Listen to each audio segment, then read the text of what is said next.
Secretariat assistant പരീക്ഷയിൽ ഉയർന്ന rank നേടാൻ നിങ്ങൾ ട്രയാങ്കിൾ സ്ട്രാറ്റജി തന്നെ ഉപയോഗിക്കണം. PSCയുടെ പല റാങ്ക് ലിസ്റ്റിലും ഉയർന്ന റാങ്ക് നേടാൻ ഞാൻ ഉപയോഗിച്ചത് ഇതേ തന്ത്രമാണ്. സിവിൽ സർവീസ് നിലവാരത്തിലേക്ക് പൊക്കോണ്ടിരിക്കുന്ന PSC ചോദ്യങ്ങളെ നമുക്ക് ഈസിയായി ഇതുവഴി നേരിടാൻ സാധിക്കും. എന്താണ് ട്രയാങ്കിൾ അപ്രോച്ച്? സിമ്പിൾ ആയി പറഞ്ഞാൽ പഠിക്കുക, റിവിഷൻ നടത്തുക, പ്രാക്ടീസ് ചെയ്യുക. സീരിയസ് ആയ ഒരു PSC ഉദ്യോഗാർത്ഥി എന്തായാലും കുത്തിയിരുന്ന് പഠിക്കും.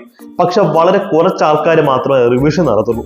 അതിലും കുറച്ച് ആൾക്കാർ മാത്രമാണ് മാതൃകാ പരീക്ഷകൾ, മുൻകാല വർഷ ചോദ്യപേപ്പർ ഉപയോഗിച്ച് ഇത് പ്രാക്ടീസ് ചെയ്യത്തുള്ളൂ. സിവിൽ സർവീസിൽ നിന്നുള്ള ചോദ്യങ്ങൾ വരെ PSC അതുപോലെ ഇപ്പം ചോദിക്കുന്നുണ്ട്. 10 ലക്ഷം പേര് പരീക്ഷയിൽ അപ്ലൈ ചെയ്താലും ഈ ട്രയാങ്കിളിന്റെ ഉള്ളിലുള്ളത് ഒരു 10,000 - 20,000 ആൾക്കാർ മാത്രമായിരിക്കും. അവർക്കിടയിലാണ് റിയൽ കോമ്പറ്റീഷൻ. നിങ്ങളുടെ ലക്ഷ്യം യഥാർത്ഥ കോമ്പറ്റീഷന്റെ ഭാഗമാവുക എന്നുള്ളതാണ്. ഈ ട്രയാങ്കിളിലേക്ക് നിങ്ങളെ കൊണ്ടുവരാനായി ഞങ്ങൾ അഫോർഡബിൾ ബാച്ചസ് ആരംഭിച്ചിട്ടുണ്ട്.